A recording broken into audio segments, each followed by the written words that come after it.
मैं समझता हूं कि एक तो चॉइसेस दो होती हैं किसी भी हुकूमत के लिए। इमरान खान साहब के लिए भी चॉइस थी कि भाई या वो काम करें, जहां मईशत आपने छोड़ी थी उसको कंसोलिडेट गेन्स को करें, और उन गेन्स को कंसोलिडेट करके जो वर्क प्राइस वाटरहाउस कूपर्स ने पाकिस्तान को दुनिया की जो प्रीमियम फाइनेंशियल क्लब है G20 उसमें शामिल होने की जो 20-30 की उम्मीद दी थी, उसको जल्दी करने की कोशिश करें, उसको 2-3 साल कम करने के लिए काम करते। या दूसरी चॉइस ये थी जो उन्होंने अडॉप्ट की कि सुबह शाम दोपहर शाम कभी आप लॉ एनफोर्सिंग एजेंसी के FIA के DG को बुला रहे हैं, कभी आप एंटी करप्शन वालों को बुला रहे हैं, कभी आप NAB के चेयरमैन को बुला रहे हैं और उनको अपने ओपोनेंट्स जो सियासी मुखालफिन हैं उनके लिए टास्क दे रहे हैं और कह रहे हैं कि ये कर दो, इसको अंदर कर दो। तो वो हम पे भी अप्लाई होगा। अगर वो ये ना करते तो मैं आपको गारंटी से कह सकता हूं कि अगर वो प्रोफेशनल काम पे, मईशत पे, अवामी मसाइल पे अपने 3.25 साल खर्च करते तो ये 47 मईशत ना बनती। तो मैं समझता हूं कि हमारे लिए भी वही चॉइस है। और मियां नवाज शरीफ ने मीनार पाकिस्तान में बगैर किसी कंफ्यूजन के एक क्लैरिटी के साथ बता दिया है कि उनका हदफ क्या है, उनका गोल क्या है, उनका ऑब्जेक्टिव क्या है। वो ये है कि हमने पाकिस्तान के अवाम की मुश्किलात को दूर करना है। जैसे 2013 में शुरू किया था वो काम हमने उसी तरह करना है। हमने 24वीं मईशत नहीं, अब हमने कोशिश करनी है कि हम G20 में 5 साल में चले जाएं। ये बहुत बड़ा टॉल ऑर्डर है, लेकिन मैं समझता हूं कि अगर पूरी कौम और पूरी पॉलिटिकल जो फोर्स है अगर वो मिलके ये कोशिश करे तो पाकिस्तान वो अपना मुकाम हासिल कर सकता है। Coming to your question Naseem बहन, ये बिल्कुल ठीक है कि हमारा तारीख जो है वो सीधी होनी चाहिए और उसमें ना कोई जनरल बाजवा उसमें एग्जम्प्ट है, ना उसमें आपने 2 नाम लिए, जनरल फैज एग्जम्प्ट है, ना उसमें इसहाक डार एग्जम्प्ट है, ना उसमें इमरान खान एग्जम्प्ट है, ना उसमें मियां नवाज शरीफ साहब एग्जम्प्ट है। ये कमीशन क्रेडिबल लोगों का बनना चाहिए जिस पे पूरी कौम को ट्रस्ट हो, और उन लोगों को चाहिए कि ये पाकिस्तान की ये जो खेल खेले गए हैं उसको डॉक्यूमेंट करें। और मैं कई चीजें बताऊंगा आगे जो मैं अवाम में नहीं बता सकता। आपको याद होगा 2018 में आपने जब लंदन में मुझे आके आपने इंटरव्यू किया कि जी आपका क्या मसला है, वाई आप एग्जाइल में गए हैं, तो मैंने आपको बता दिया था। और कुछ उसकी भिनक जो है वो प्रिंट मीडिया ने छापी भी, डार वर्सेस द जनरल।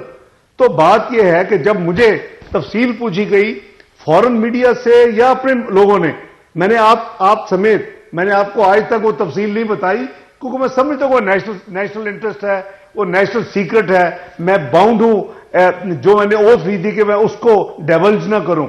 लेकिन ट्रूथ एंड रिकंसिलिएशन कमीशन में हम हर एक हम में से जाकर बताएगा कि क्या हुआ, क्यों हुआ और किसने किया और क्या प्रॉब्लम्स थी। अगर वो ना होती तो मैं तो 5 साल एग्जाइल में ना रहता। और मुझे किस चीज की सजा थी कि मैं पाकिस्तान में जमहूरियत के साथ फिजिकल डिसिप्लिन नाफिज करना चाहता था।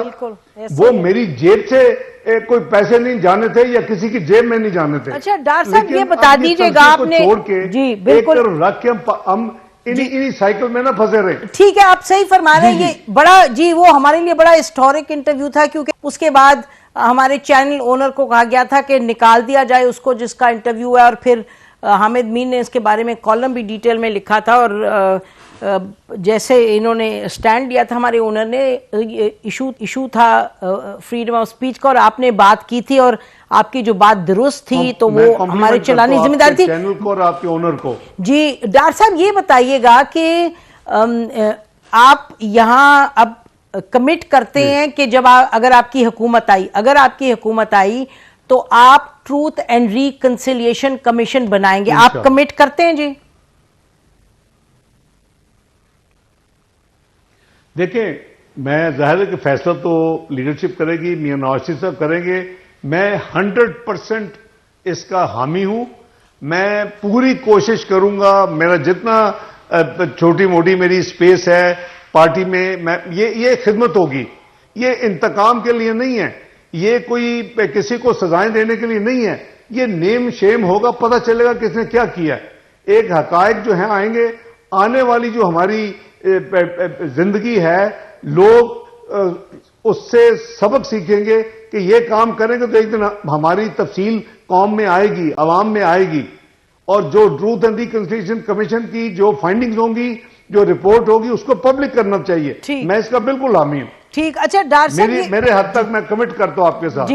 जी, बड़ा ही इंपॉर्टेंट आपने बात की, हम आपको याद दिलाते रहेंगे अगर आपकी हुकूमत आई, पार्टी आई हुकूमत में। डॉक्टर साहब ये बताइएगा कि ब्रेक के बाद तो हम बात करेंगे पीपल्स पार्टी के हवाले से, जो वो बहुत बातें कर रहे हैं, और आपकी ज़ात के हवाले से भी कुछ उन्होंने सवालात उठाए हैं, ताकि आपको मौका मिले जवाब दीजिएगा। लेकिन उससे पहले ये जो बात हो रही है कि जी फेयर और फ्री इलेक्शंस होने चाहिए, और मई 9 के बारे में मेरा ख्याल है कोई पाकिस्तानी नहीं है जो कहेगा कि जो कुछ हुआ, जो आंख को नजर आ रहा था वो गलत हुआ, उसको बाय लॉ, जो लॉ कहता है और जिस चीज का एविडेंस है, उनको सजा मिलनी चाहिए। लेकिन इस वक्त पीटीआई के हवाले से एक तरफ ये कहा जाता है कि जी उनको बैन नहीं किया जाएगा बहैसियत एक पार्टी के, जो लोग बाहर हैं उन्हें इलेक्शन लड़ने की का मौका होगा।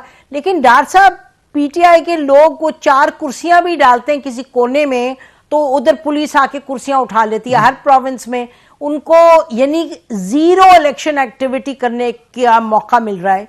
तो इस पर आप क्या कहेंगे? जब आपसे हमने बात की थी चैप्टर 2 चार्टर ऑफ डेमोक्रेसी का, एक ये था कि सब पार्टीज को समझ आए कि जी आपके साथ जो हुआ 2018 में वो तो तारीखी बात है, उस वक्त हम कितना कंडेम करते थे उसको।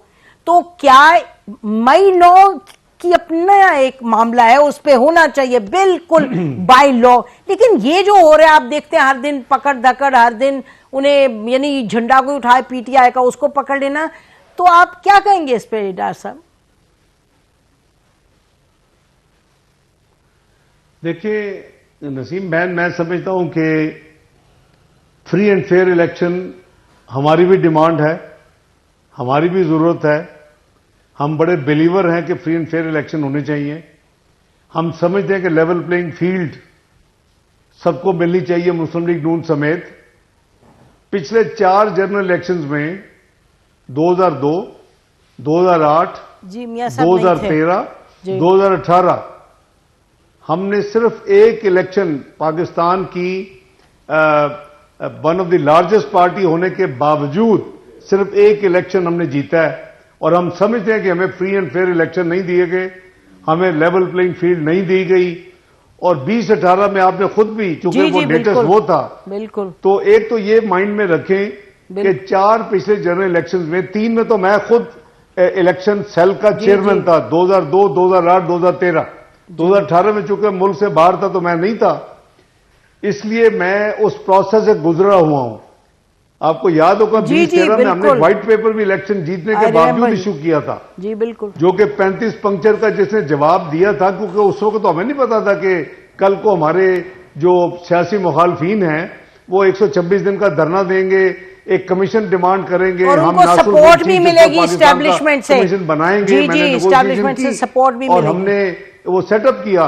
लेकिन वो हमारा जो व्हाइट पेपर था उसने वो बहुत बड़ी एक कंट्रीब्यूशन आवाम के लिए, कौम के लिए थी और उस कमीशन के लिए थी, जिसको हमें पता नहीं था कि कल को क्या होना है। तो बात यह है कि फ्री एंड फेयर इलेक्शन हमारी भी जरूरत है। लेवल प्लेइंग फील्ड को हम बड़ा सपोर्ट करते हैं। मैंने ये चंद दिन पहले सेनेट में ये मैंने स्टेटमेंट दिया ऑफिशियल, क्योंकि उस वक्त leader of the opposition senate में उन्होंने ये डिमांड की और मैंने कहा हम सपोर्ट करते हैं और हम अपने लिए भी सपोर्ट करते हैं। अब आपका स्पेसिफिक सवाल, अगर किसी भी पॉलिटिकल पार्टी के लोगों को एग्जेक्टिव इस तरह कोई करती है कि वो अपने इलेक्शन के हवाले से कोई अपना इकट्ठ कर रहे हैं या कोई दफ्तर बना रहे हैं और उनको रोका जा रहा है, उनका राइट है कि वो इलेक्शन कमिश्नर पाकिस्तान के पास जाएं और उनको उनके खिलाफ कंप्लेंट करें, शिकायत करें। अब हमें कोई एतराज नहीं है। देखिए ये एक परसेप्शन बनाने की कोशिश की जा रही है कि शायद हमारे लिए तो फ्री एंड फेयर इलेक्शन होगा, हमें तो लेवल प्लेइंग फील्ड मिलेगी और दूसरों को नहीं मिलेगी। बिल्कुल, मैं अपने पार्टी के बिहाफ पे सेनेट के फ्लोर पे और आपके इस प्रोग्राम के तहत क्लैरिफाई करना चाहता हूं, हम चाहेंगे कि फ्री एंड फेयर इलेक्शन हो, सबको मौका मिले, और लेवल प्लेइंग फील्ड हो, इसमें हमें कोई इतराज नहीं है। अल्लाह के फजल से हमारी पार्टी बहुत पॉपुलर, मियां नवाज शरीफ साहब के आने के बाद तो कौम मियां नवाज शरीफ साहब की तरफ देख रही है और मुस्लिम लीग नून की तरफ देख रही है।